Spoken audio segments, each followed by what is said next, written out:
Welcome back to പാസ്പേജ്. എല്ലാവർക്കും വീട്ടിലേക്ക് സ്വാഗതം. ഇതൊരു സിമ്പിൾ ആൻഡ് ഈസി റെസിപ്പിയാണ്. കുറച്ച് ഇൻഗ്രീഡിയൻസ് മാത്രമേ ചേർത്തിട്ടുള്ളൂ. അപ്പോൾ വീഡിയോ സപ്പോർട്ട് ചെയ്യാ. ഇന്ന് നമുക്ക് കോൺ ഐസ്ക്രീം ഉണ്ടാക്കിയാലോ? എല്ലാവർക്കും ഇഷ്ടല്ലേ? ടേസ്റ്റിൽ ഒട്ടും കുറവില്ലാത്ത ഒരു പൊളപ്പൻ ഐറ്റം. സൂപ്പർ. വെറും 3 ഇൻഗ്രീഡിയൻസ് കൊണ്ടാണ് ഈ ഐസ്ക്രീം ഉണ്ടാക്കുന്നത്.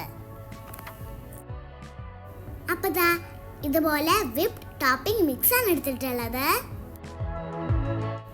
അതിൽ നിന്ന് ഒരു കൂടെടുത്ത് ഒരു ബൗളിലേക്ക് ഇട്ട് കൊടുക്കാം. 2 ടേബിൾ സ്പൂൺ പാലും കൂടി ഒഴിച്ചു കൊടുക്കാം. ഇനി ഇത് നന്നായി വിപ്പ് ചെയ്തെടുക്കാം. ഈ ക്രീമിനുണ്ടല്ലോ നല്ല മധുരമാണേ. അതുകൊണ്ട് അവക്കാഡോ ആണ് ഞങ്ങൾ ഇവിടെ എടുത്തിട്ടുള്ളത്.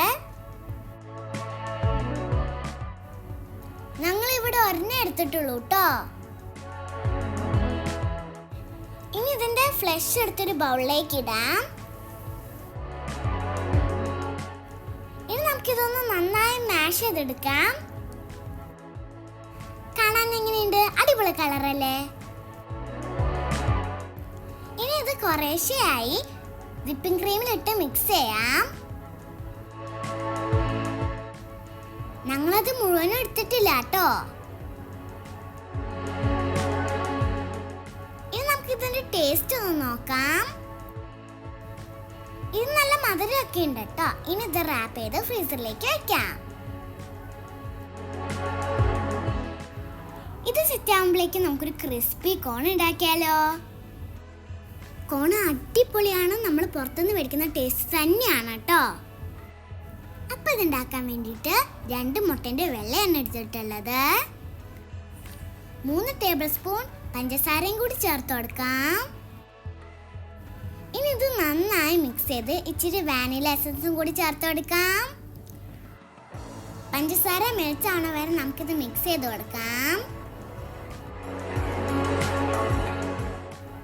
ഇനി ഇതിലേക്ക് 1 ടേബിൾ സ്പൂൺ എണ്ണയോ ബട്ടറോ ചേർത്ത് കൊടുക്കാം. നന്നായി മിക്സ് ചെയ്ത് 6 ടേബിൾ സ്പൂൺ മൈദ ഇട്ട് കൊടുക്കാം. 1 ടേബിൾ സ്പൂൺ കോൺഫ്ലോറും കൂടി. ഇനി നമുക്കിത് നന്നായി മിക്സ് ചെയ്ത് നോക്കാം. മാവ് കുറച്ച് കട്ടിയായിട്ടാണ് ഇരിക്കുന്നത്. ഇനി ഇതിലേക്ക് കുറേശ്ശെ പാലൊഴിച്ച് ലൂസാക്കി എടുക്കാം.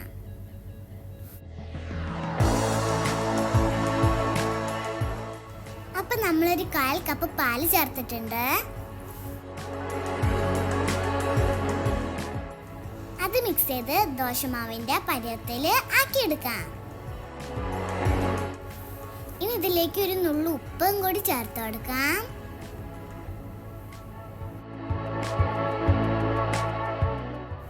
മാവ് റെഡി ആയിട്ടുണ്ട്. ഇനി ഇതൊന്ന് ചുട്ടെടുക്കാം. പാൻ ചൂടാകുമ്പോൾ ബട്ടർ സ്പ്രെഡ് ചെയ്ത് കൊടുക്കുന്നുണ്ട്. ഇനി ശകലം മാവ് ഒഴിച്ച് പരത്തിയെടുക്കാം. ഇനി ഇതിന്റെ 2 സൈഡും നന്നായിട്ട് മൊരിച്ചെടുക്കാം. ഇനി നമ്മുടെ കുട്ടി ദോശകള് ചൂടോടെ ചുരുട്ടിയെടുക്കാം. കപ്പലണ്ടി പൊതി പോലെ റെഡിയാക്കി വെച്ചിട്ടുണ്ട്. അപ്പൊ ഐസ്ക്രീം ഞങ്ങൾ 1 മണിക്കൂറേ വെച്ചിട്ടുള്ളൂ. കൂടുതൽ നേരം വെച്ചാൽ സ്കൂപ്പായിട്ട് കിട്ടും കേട്ടോ. പക്ഷെ ടേസ്റ്റിൽ ഒട്ടും കുറവില്ല കേട്ടോ. പൊളിയാണേ. ഇനി വേണമെങ്കിൽ ഭംഗിക്ക് പിസ്ത ക്രഷ് ചെയ്ത് വെക്കാം. ഇപ്പൊ നമ്മുടെ യമ്മി ഐസ്ക്രീം ഇവിടെ റെഡി ആയിട്ടുണ്ട്. അപ്പൊ എല്ലാവരും ഇത് ട്രൈ ചെയ്ത് നോക്കാം.